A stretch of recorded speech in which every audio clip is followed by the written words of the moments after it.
Today, I want to talk to you about 401ks, the most common investment type we see at our firm.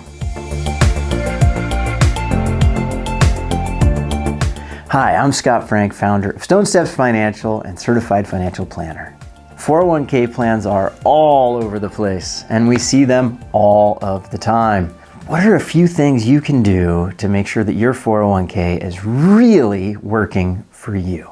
First things first, you know that your 401k is the place where you get to save with your employer. Hopefully there's an employer match, and that is the first thing that you can be doing to make sure that you are fully enjoying your 401k. If you can enjoy a 401k, make sure that you're getting the full match, right? That's the number one thing. Typically we see matches are between either 3% or 4% if there's a safe harbor match. And a safe harbor match, what does that actually mean and what's it for? It's there for a reason. It's there so that the average person at work, the everyday worker, gets this little extra match from the employer, and that makes it so that the CEO and all of the upper management folks can make a full contribution to their 401k too. Basically, just make sure that the system is fair and equitable is the idea. You obviously have money going in to the account. Now, once you do that match, the next best thing to do, if you can do it, is fully participate in your 401k, right? So look to make the entire max. So in 2023, I believe that number was $23,000. That would be the total that you could put in. Now, a little pro tip here is rather than put in let's say an amount to put in every month or every pay period, like a number, do it as a percent instead. And the reason you want to do it as a percent is so that as your pay goes up and as the max amount that you're allowed to put in goes up, you'll hopefully stay ahead of that without having to go back in and change things, right? The more we can just max it out without having to go in and change things, the better. So that's the next tip to help you max out your 401k.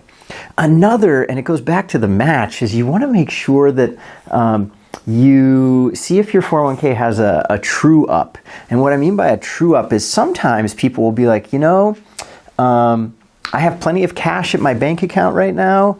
I'm not going to worry about getting paid at the beginning of the year. I'm just going to go max out my 401k right now. So I fully put in that total max amount. It'll make me feel great about myself. I'm going to go do that right away. And that's awesome.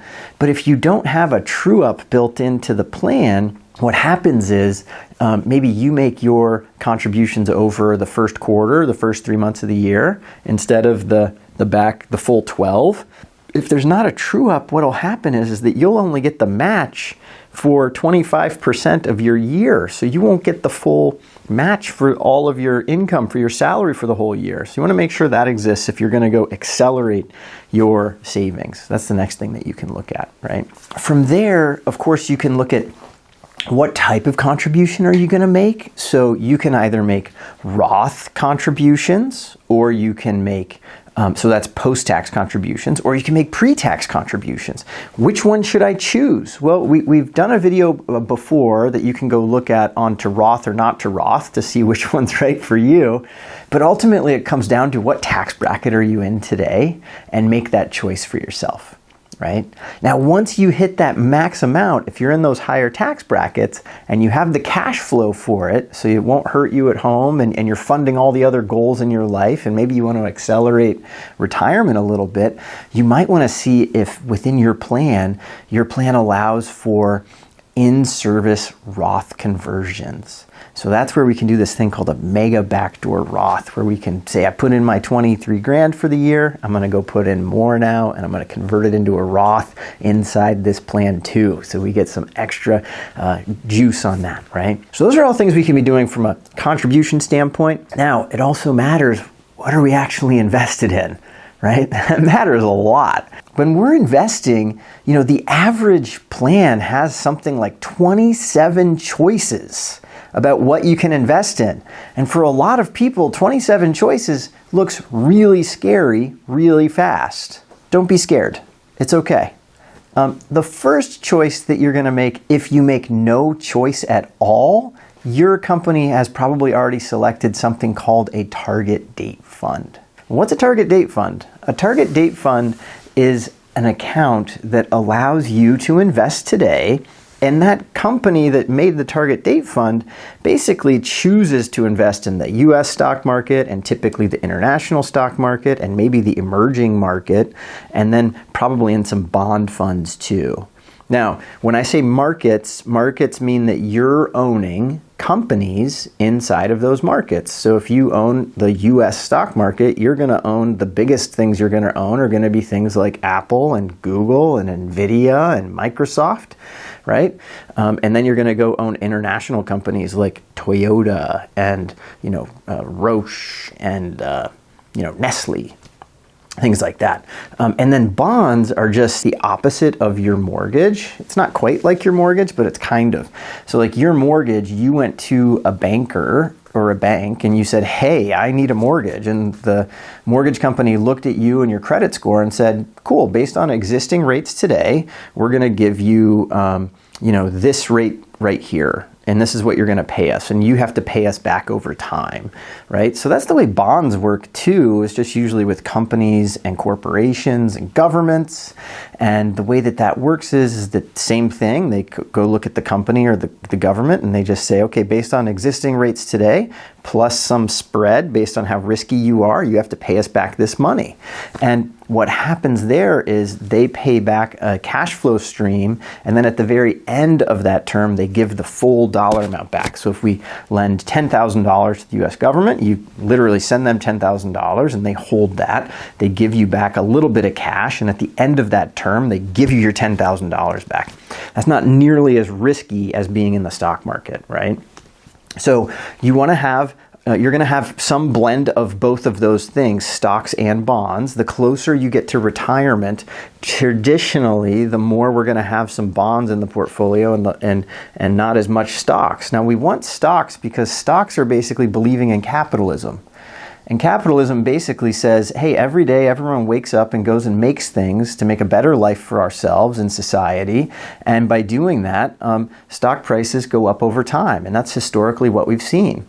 The problem is that they can be volatile. They can go up and down pretty dramatically. If you're investing for the short term, we worry about that a lot. But if you're investing for the long term, it doesn't matter so much, right? Like a simple way to think of it is the S&P 500 goes up or down almost like a coin flip every day. It's actually slightly skewed positively.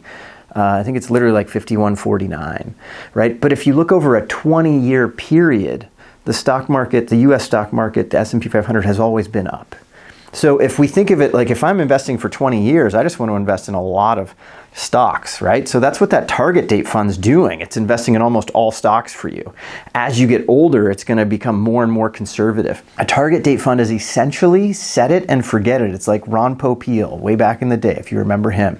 You just put it in that target date fund, set it and forget it.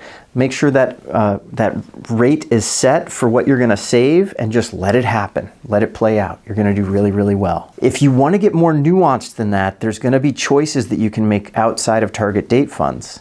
And there you'll be able to choose between investing in the US markets, and they may be active funds where they're trying to beat the market. I'm not a huge fan of active funds because typically they don't work out very well for most people. It usually works out for the investment company that's charging the fees rather than for you. It might have an index fund where you could choose an index to choose from. An index is basically just saying like, just give me the S&P 500, kid.